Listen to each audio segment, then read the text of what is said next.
Alright, so this is going to be another movie review. Welcome to my channel. This one's called The Pope of Greenwich Village, 1984. I'm giving it 1 out of 5 stars. I hated this flick.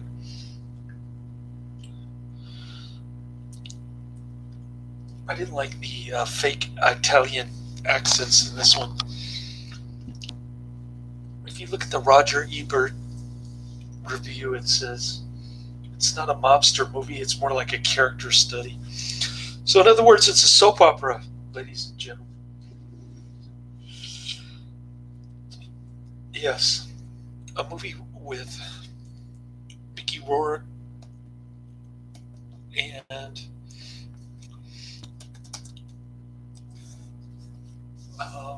Julia Roberts' brother, Eric Roberts, and Daryl Hannah, Burt Young. It's a soap opera. I was very disappointed. Okay, so Mickey Rourke and his cousin Eric Roberts are close. They're like Irish twin brothers, but they're actually Italian cousins. Mickey Rourke talks like a Irish person, though, and Eric Roberts looks like he's messed up on methamphetamines throughout the entire movie.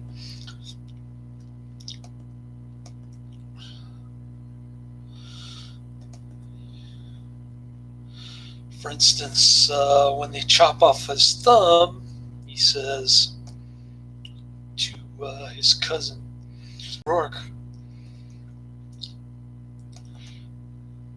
"They took my thumb! They took my thumb!" So it's even more animated than that. Anyways, so Mickey Rourke and his cousin Eric Roberts, they decide to rob a safe with the help of the Dune guy, whatever his name is, and they end up killing a cop. Mickey Rourke takes his tape recorder, which incriminates him, the police with the mob. It's about the only redeeming quality in this film, but it still didn't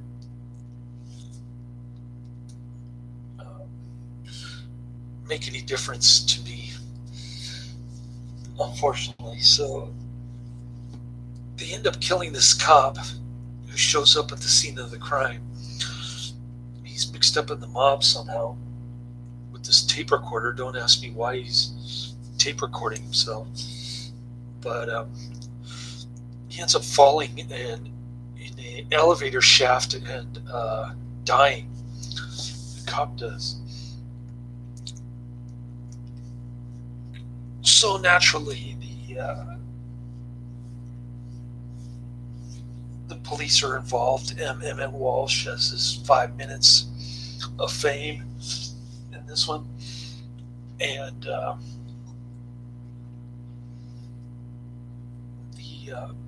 the safe belongs to some mobster played by Burt Young, I think. I think his name is Burt Young.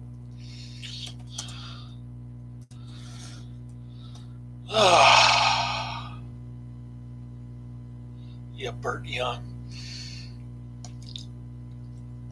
And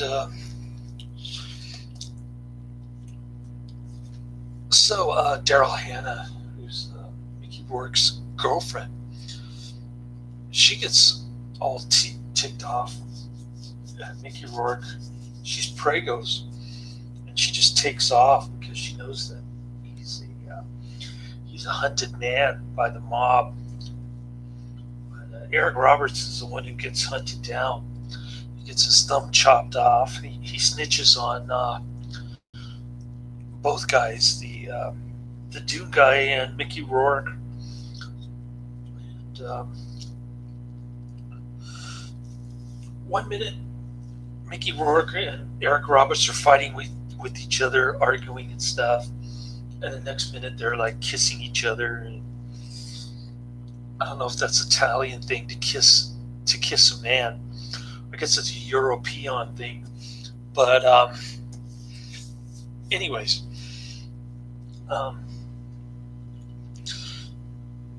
Eric Roberts likes the ponies. He bets his money on the pony to win, but then Mickey Rourke bets his money on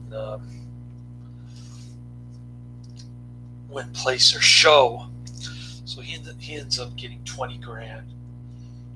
And then Eric Roberts tells him that he snitched on him at the last minute because he was scared.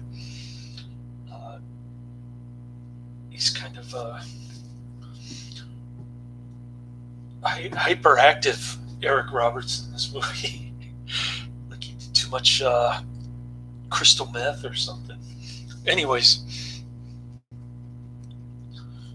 they get in a fight again, and Eric Roberts gets all dressed.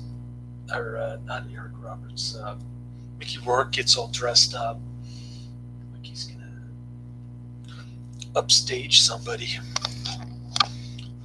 and that's pretty much the movie. Not much going on, not much action. You don't see Eric Roberts get his thumb cut off. It's off camera,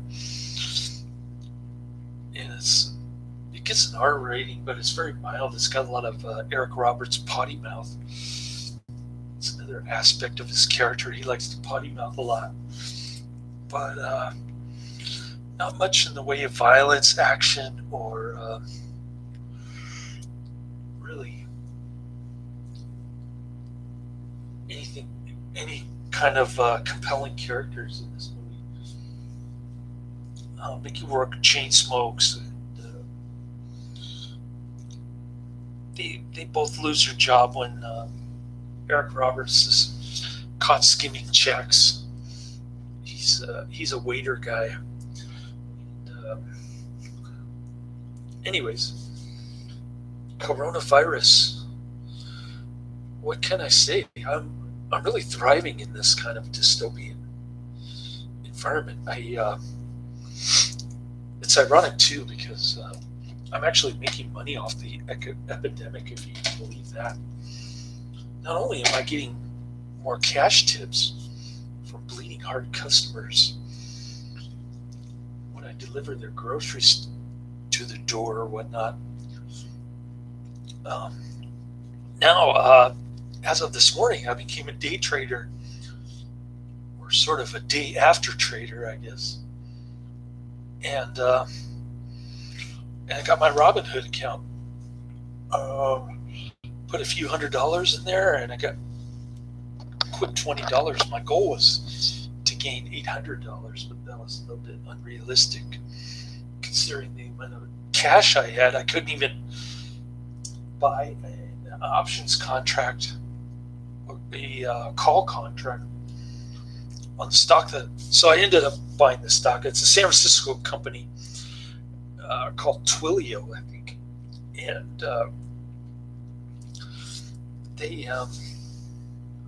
they're doing the contact tracing in New York, believe it or not. So it's a hot stock. It's a cloud company, and it's at an all-time high, and it shot up pretty good today. I did reasonably well considering the amount of money that I invested in it. It's a lot better than bank interest, and if I can make $20 a day next week, I'll be satisfied. I mean, an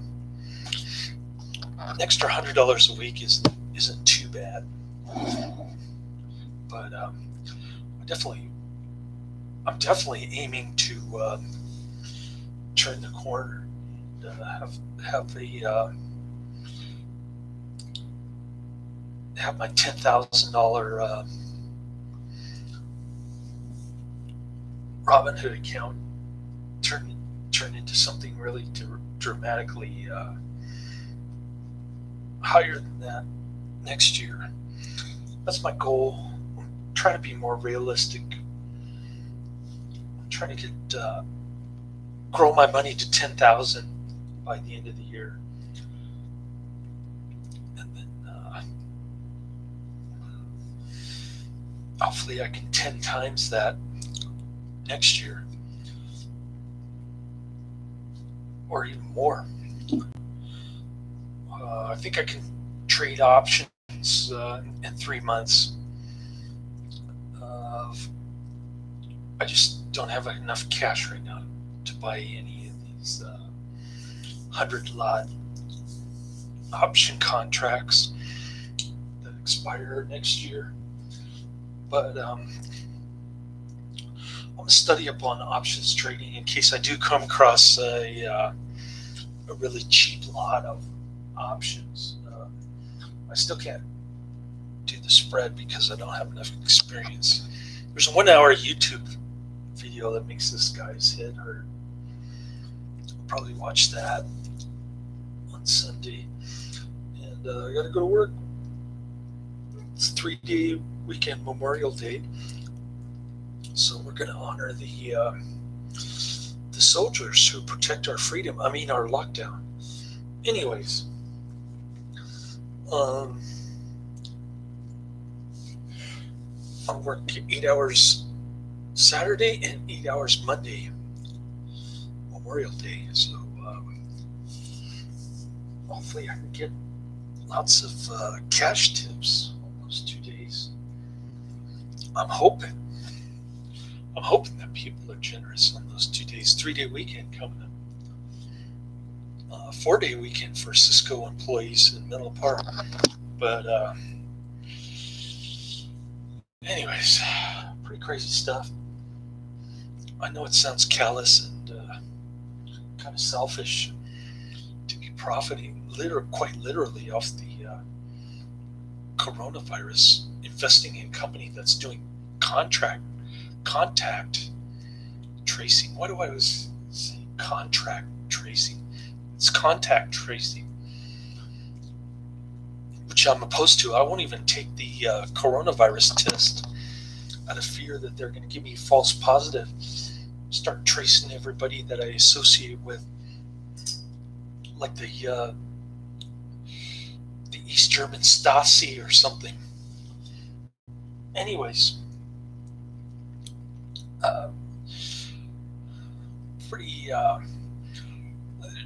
President Trump told Governor Newsom to open up the churches, and he agreed. But I don't think the local officials here are going to open up churches anytime soon, at least not within the next week or two. So that's the only reason I'd actually go out and socialize with people is a church open. I'm not Republican or Democrat, so it doesn't make any difference to me about being in fear of the coronavirus. I'm more concerned about the stupid rules and regulations that they're going to impose on restaurants, hair salons, dental offices, and the like, making it impossible to get any kind of level of customer service. Is like going into Safeway and the employees start barking at you, that kind of thing. So I'm going to try to avoid that as much as possible. I got the Listerine gum, breath freshener, whatever it's called, mouthwash, and so hopefully that's keeping my gums healthy. They won't bleed the next time I actually get a dental cleaning, which might not be for a while at the rate these politicians are going with their fake reopening shenanigans. But anyway, enough about that. I just wanted to give you a quick update on my situation. I'm trying to impress my best friend in Renton, Washington. So far, she's not impressed, but if I get a couple $1 million in a year or two, she might be impressed. So I'll just keep plugging away at it. She definitely inspires me to save up my asses, especially now with this kind of situation, the lockdown, and the only companies that are really staying in business are the Walmarts or the Twilios, the contact tracer companies. If those are the only companies that are going to be around, we're in big trouble. So stocked up on a lot of food from my employer. I got my $20,000 emergency nest egg in my money market account at the bank. That was my goal for last year, so I'm about 6 months late on that one. But I finally got it up to 20,000. So I'm pretty stoked about that. I was able to hit my financial goal, albeit 6 months late. And keep setting goals for myself, keep pushing myself to generate other sources of income. Obviously, YouTube isn't going to be a source of income for me because they cut off the advertising about 5 years ago, I think. And so that's the situation. I wish it was better. I wish people could go back to work instead of being in fear of this invisible menace that attacks mostly 80-somethings with lots of health problems. And I guess I'll stop talking about coronavirus now. Is there anything else about Pope of Greenwich Village? It's like a TV movie with lots of potty mouth. And yeah, I just couldn't get into it. I thought it was like a soap opera, like Roger Ebert was saying, a character study. So big disappointment on this one. Let's see what I got coming up. Sorry it took a long time to finally get this review up, but that's been a busy week for me, working and cooking for my son. Here we don't go out to the restaurants anymore. I think I spoke about that I don't even want to go back. But what other movies I have here? It's not because I'm afraid of the virus. I just don't want to deal with the hassle. I'm sure other people, like Republican people, will get upset too. They have to deal with all the government regulations and rules and stuff. Okay, so Haunted Honeymoon, 1986, and I've got The Best of Times, both from 1986. I bet you Emmet Walsh was in both those movies during the same year, which is kind of interesting. And then what else do I have here? I've got Roughing It.